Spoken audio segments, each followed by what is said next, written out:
اور اس کی جواب میں وہ علم حاصل کرتا ہے. کوئی بھی سوال آپ کسی بچے سے پوچھ لیجیے. بچہ جیسے پیدا ہوتا ہے اور بولنا شروع کرتا ہے، سب سے پہلے کیا کرتا ہے؟ وہ سب سے پہلے سوال کرنا شروع کرتا ہے. یہ کیا ہے؟ یہ کون ہے؟ اس کو کیا کہتے ہیں؟ اس کا کیا کرتے ہیں؟ یہ فطرت اللہ نے ڈالی ہے. اور سوالوں کا جواب تلاش کرنا، اسی کو ریسرچ کہتے ہیں. تو یہ جب اللہ تعالیٰ نے کہا کہ اللہ نے انسان کو پیدا کیا خون کے دھبے سے، تو سوال آتا ہے کہ انسان خون کا دھبا کب تھا؟ یا غلط کہہ رہا ہوں؟ اس سوال کے تلاش نے ایک پوری سائنس بنا دی جسے ہم ایمبرولوجی کہتے ہیں.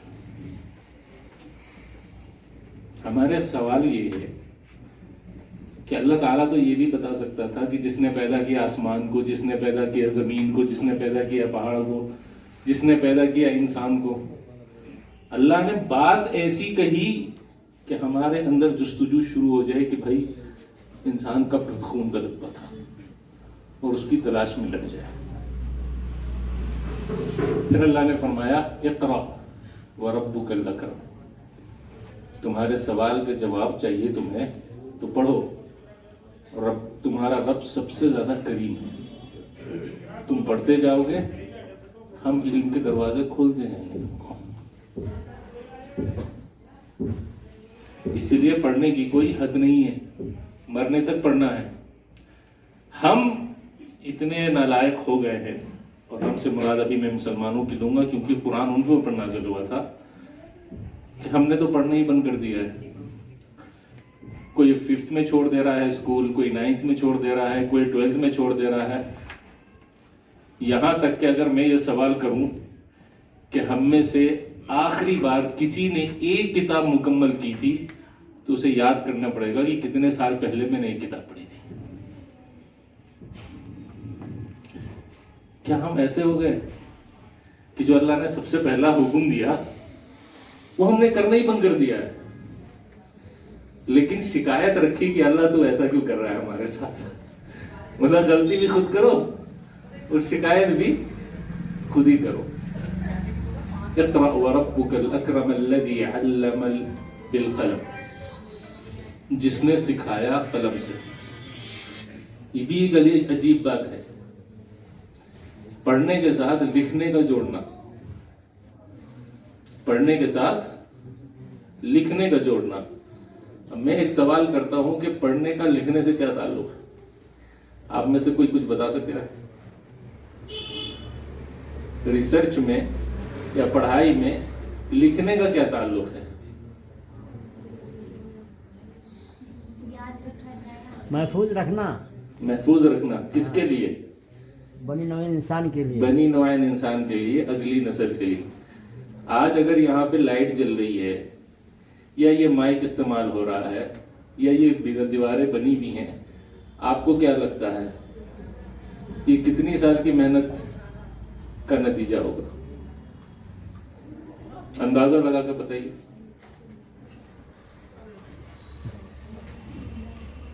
ہاں 50 سال. ہاں کتنا لمبا عرصہ؟ مطلب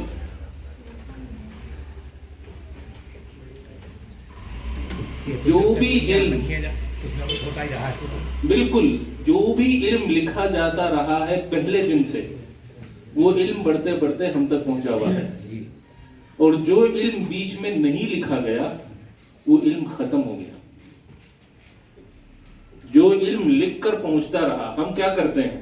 ہم اسکول میں جو کچھ بھی پڑھ رہے ہیں وہ کیا پڑھ رہے ہیں؟ جو پچھلوں نے پڑھ کر لکھ لیا تھا، ان کی سوچ جہاں تک پہنچی تھی انہوں نے وہ لکھ دیا تھا، تب ہم اس سوچ کے آگے کی سوچ رہے. اگر یہ لکھا ہوا نہیں ہوتا تو ہمیں دوبارہ سے وہ محنت کرنی پڑتی جو 50 100 1000 سال پہلے وہ کر کے چلے گئے. چونکہ انہوں نے نہیں لکھا اسی لیے اس ریسرچ کو دوبارہ سے کرنا پڑا. ایک ریسرچ کرنے کے بعد نمبروں میں 0 ایڈ کیا گیا، آج تک وہ 0 استعمال ہو رہا ہے. اگر وہ 0 نہیں ہوتا تو آج ہم ریسرچ کر رہے ہوتے تھے کہ 0 کیا ہے. یا غلط کہہ رہا ہوں؟ آج ہمارا یونانی سائنس جو طب تھا اتنا پیچھے کیوں رہ گیا؟ کیونکہ بہت سارا ایسا نسخہ تھا جو حکیم نے اپنے پاس محفوظ رکھا کہ یہ میرا نسخہ ہے، میں کسی کو دوں گا نہیں. نتیجہ کہ وہ نسخہ ختم ہو گیا. علم جو لکھ کر اگلی نسل کے لیے تیار کیا جاتا ہے وہ باقی رہتا ہے، اور جو نہیں لکھا گیا وہ ختم ہو گیا. اب اس کو دوبارہ سے محنت ہوگی. علم بالقلم، جس نے قلم سے سکھایا. کیا سکھایا؟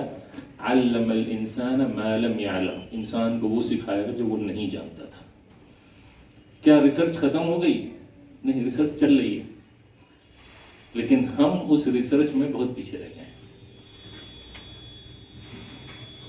اسی لیے یہ اسکول کی بنیاد پڑھنا ایک شروعات ہے، اور اس شروعات میں ہمارے ناظر صاحب اور جتنی بھی ٹیم کام کرنے والی ہے ان کو دو طرح کے لوگوں کا سامنا کرنا پڑے گا. ایک جو اس کو دھکا دیں گے آگے بڑھانے کے لیے، اور ایک جو اس کی کمیاں نکال کر بیٹھاتے رہیں گے. لیکن دونوں ہی فائدے مند ہیں.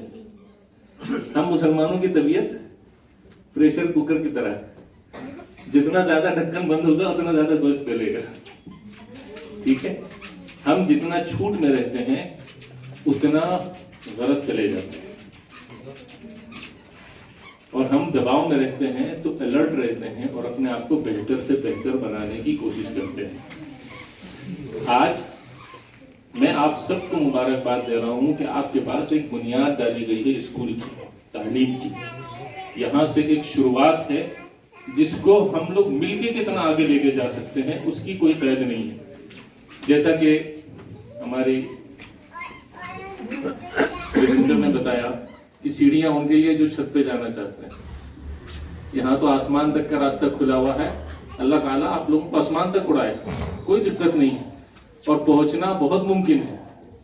خالی دو چیز کی ضرورت پڑتی ہے، ایک اخلاص کی کام کرنے کے لیے، اور دوسرا محنت کی جو نہیں رکنے والی محنت ہو، جو یہ نہیں دیکھے کہ نتیجہ کب آ رہا ہے. اگر کوئی بھی پودا لگانے والا انتظار کرتا رہے کہ کب پھل آئے گا کب پھل آئے گا، روز جا کر دیکھے گا تو اس سے پھل نہیں آئے گا. پھل تو جب اس کا وقت ہوتا ہے تبھی آئے گا. تو پھل کب آئے گا اس کی کوئی ذمہ داری نہیں ہے، اور نہ ہمیں اس کی فکر کرنی ہے. ہمیں فکر کرنی ہے کہ پودا صحیح لگا دیا، پانی صحیح دے رہے ہیں، دھیان صحیح رکھ رہے ہیں، کیڑوں سے اس کو بچا رہے ہیں. پھل تو اپنے وقت پر ہی آئے گا.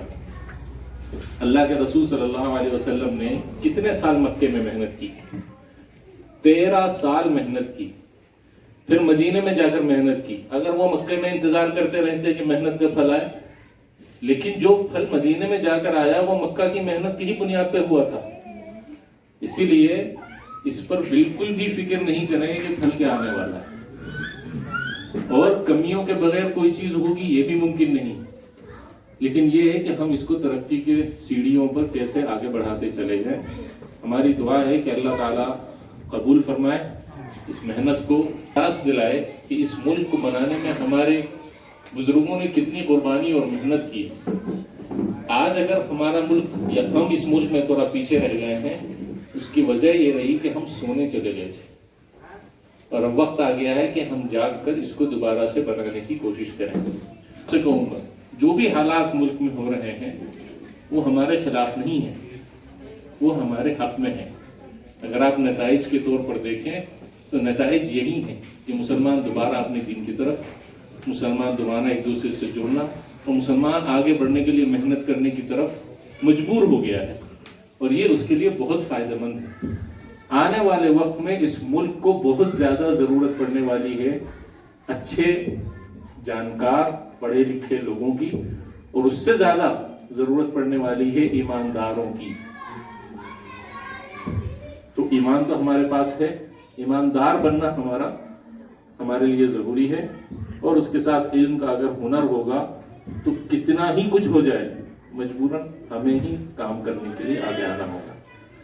تو اس کے لیے تیاری ابھی سے ہو، بہت اچھی بات ہے. اللہ تعالیٰ آپ لوگوں کو اس مجلس کے اور اس جگہ کے فائدے عطا فرمائے، اور ان کو برکت اور ہدایت اور توفیق عطا فرمائے. سبحانک اللہم و بحمدک، اشہد ان لا الہ الا انت، استغفرک.